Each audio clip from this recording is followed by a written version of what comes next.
بہت دن ہوئے اپنے سننے اور دیکھنے والوں کو کوئی کہانی نہیں سنائی تھی۔ سوچا کہ اتنے لوگ اتنی محبت سے میری کہی ہوئی باتیں سنتے اور دیکھتے ہیں، تو آج ایک خوبصورت کہانی ان کی سماعتوں کے گوشے گزار کروں۔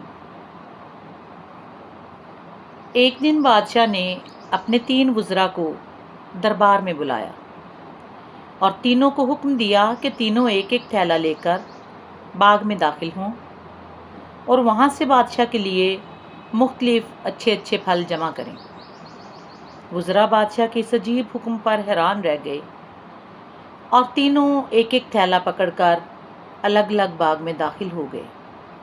پہلے وزیر نے کوشش کی کہ بادشاہ کے لیے اس کی پسند کے مزیدار اور تازہ پھل جمع کرے، اور اس نے کافی محنت کے بعد بہترین اور تازہ پھلوں سے تھیلا بھر لیا۔ دوسرے وزیر نے خیال کیا کہ بادشاہ ایک ایک پھل کا خود تو جائزہ نہیں لے گا کہ کیسا ہے، اور نہ ہی پھلوں میں فرق دیکھے گا۔ اس لیے اس نے فرق دیکھے بنا جلدی جلدی ہر قسم کے تازہ، کچے اور گلے سڑے پھل اپنے تھیلے میں بھر لیے۔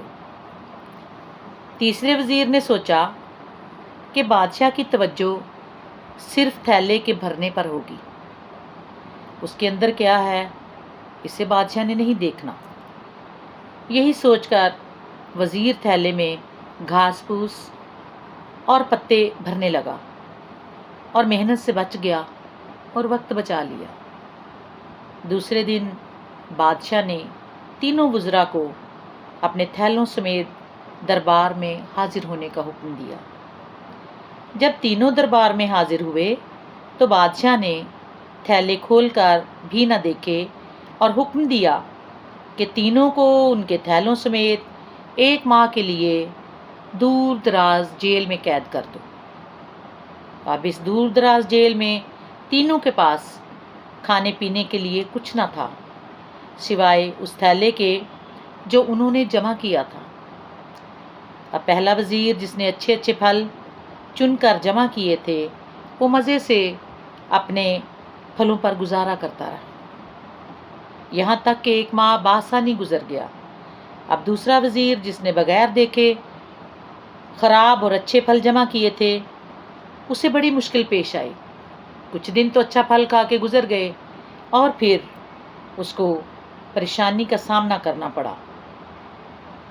اور تیسرا جس نے گھاس پھوس اور غیر ضروری چیزوں سے اپنا تھیلا بھرا تھا، وہ جلد ہی موت کے آغوش میں آ گیا کیونکہ بھوک کو برداشت نہ کر سکا۔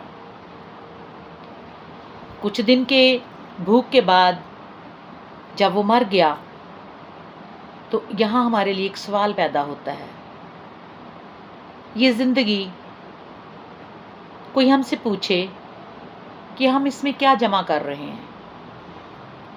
ہم اس وقت باغ میں ہیں، اس دنیا کے باغ میں، جہاں سے آپ چاہیں تو اپنے لیے نیک اعمال جمع کریں اور چاہیں تو خراب اعمال۔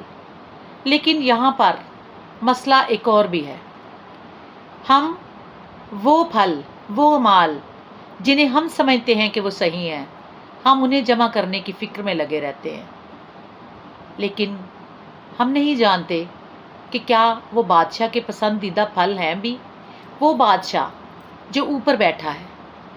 ہم نیکیوں کو بھی اپنی رضامندگی سے، اپنی مرضی سمجھ کر، اپنی پسند سمجھ کر اپنی کلیکشن کرتے ہیں، مگر یاد رہے کہ جب بادشاہ کا حکم ہوگا تو آپ کو، مجھے اپنی جیل میں قید ہونا پڑے گا، ان پھلوں سمیت جنہیں ہم نے اپنے اپنے تھیلے میں بھرا ہے، اور وہ تھیلا ہماری زندگی کے اعمال ہیں۔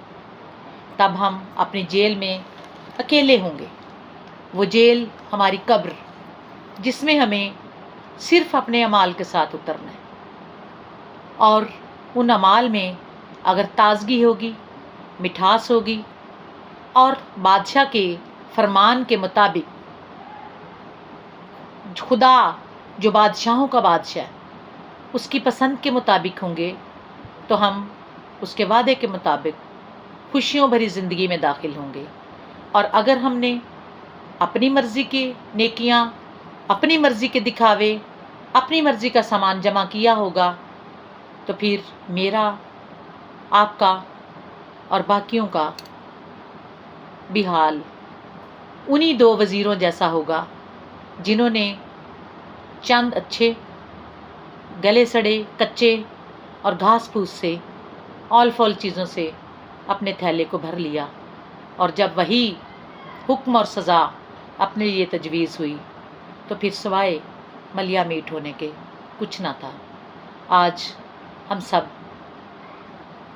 خدا جو ہمارا بادشاہ ہے، خدا جو ہمارا مالک ہے، اس کے کہنے کے مطابق ان رشتوں کی قدر کریں، ان حکموں کی تعمیل کریں، ان راستوں پہ چلیں جو ہمارے لیے واجب ہے، تاکہ ہم خوشیوں سے اس قید کو، اس